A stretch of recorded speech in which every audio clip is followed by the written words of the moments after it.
Shutter Island has a much darker theme than its storyline initially presents. Martin Scorsese's 2010 film stars Leonardo DiCaprio as U.S. Marshal Edward Teddy Daniels and Mark Ruffalo as his partner Chuck, all as they head to Ashcliffe Hospital, an isolated asylum on Shutter Island, to investigate the disappearance of an inmate who drowned her children. The film is based on the 2003 novel by Dennis Lehane, though it has some differences, including its ending. By Shutter Island's ending, it's revealed Andrew Ladis, who Teddy thinks killed his wife in a fire, is actually him, and Edward Daniels is an anagram for his real name. The book ends with Teddy learning he is an inmate at Ashcliffe Hospital because he drowned his wife and 3 children in a lake. However, the movie changes the story, allowing the audience to feel sympathy for Teddy. In the film, Teddy only kills his wife because she drowned their 3 children during a depressive episode. Shutter Island delves deep into psychology and mental illness. What Shutter Island's monster vs. Goodman quote meant. Edward knew the truth but couldn't live with it anymore. Edward created his alter ego Teddy as an escape from what he did to his wife. The final scene of Shutter Island shows him still unable to accept the truth, so he turns back to his identity as Teddy and tells Chuck, Dr. Sheehan, that they have to get off of the island because something strange is going on there. This was Edward's final chance to accept the truth before having to get a lobotomy. However, before walking away, Edward turns to Dr. Sheehan and asks him, which would be worse, to live as a monster or to die as a good man? The quote suggests that Edward knows who he is now but is continuing to act as Teddy because he can't face murdering his wife. Edward is saying he would rather be lobotomized, which he is comparing to the death of his old self, than accept that he is really Edward and live his whole life knowing that he is a murderer. Shutter Island focused on perception versus reality. The viewers are as confused as Teddy. Teddy and Chuck arrive on Shutter Island. Shutter Island blurs the line between perception and reality, proving that reality is what one perceives it to be. The viewer watches the film from Teddy's perspective, and like him, they believe he is really investigating the case of a missing inmate. However, the perspective switches at the end, and the viewer now sees the island through Dr. Sheehan and the other doctors' perspectives. They've spent the whole film resonating with Teddy and rooting for him to safely make it off the island, only to realize they had it all wrong. Even at the film's end, it's hard to understand what's really going on at Ashcliffe Hospital and which characters are good and bad. The film leaves a lot of aspects open to interpretation. Teddy hallucinates most of the movie by thinking he is working on a case when he is an inmate the whole time, but he isn't wrong that there is some mistreatment of inmates. Lobotomies may have been acceptable in 1954 when the film takes place, but they were always known to be experimental, and forcing one on someone is inhumane. How Shutter Island handled mental illness and PTSD. Teddy's mental illness is not what many people believe.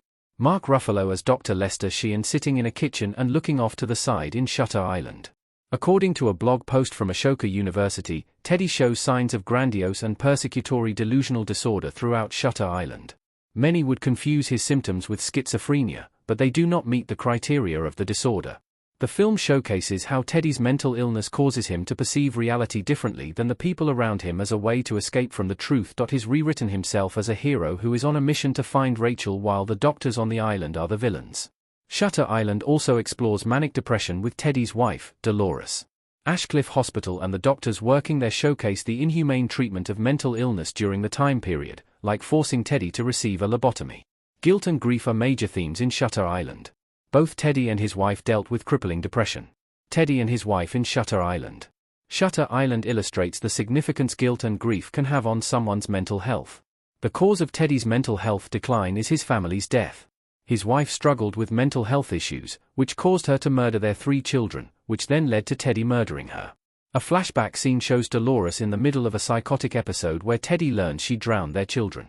After pulling them from the lake and lining them up, Dolores returns. Teddy can't forgive her for what she's done, and out of rage and the trauma from learning his children are dead, he shoots her. He immediately regrets his choice and breaks down, realizing his whole family is now dead. Not only does he have to face what he did to his wife, but he has no one left. Teddy feels immense guilt for what he did but also grief for the loss of everyone he loved. This pain is so intense and all-consuming that he runs from it by creating a fake identity and pretending it never happened. Shutter Island used Teddy to explore masculinity and violence. Teddy couldn't accept help for him or his wife. Leonardo DiCaprio as Teddy in the dining area in Shutter Island. Teddy's doctors tried to help him through medication and therapy before his lobotomy, but Teddy chose to continue playing the character he created because it kept him in a position of power. Instead of accepting what he did and allowing for help, he denied it because it made him feel weak. The character he created gives him control. He sees himself as a heroic and courageous man on a mission on a dangerous island instead of a patient who is under the control of his doctors. The way he treated his wife and her ultimate death also played into his masculinity because he couldn't have compassion for her.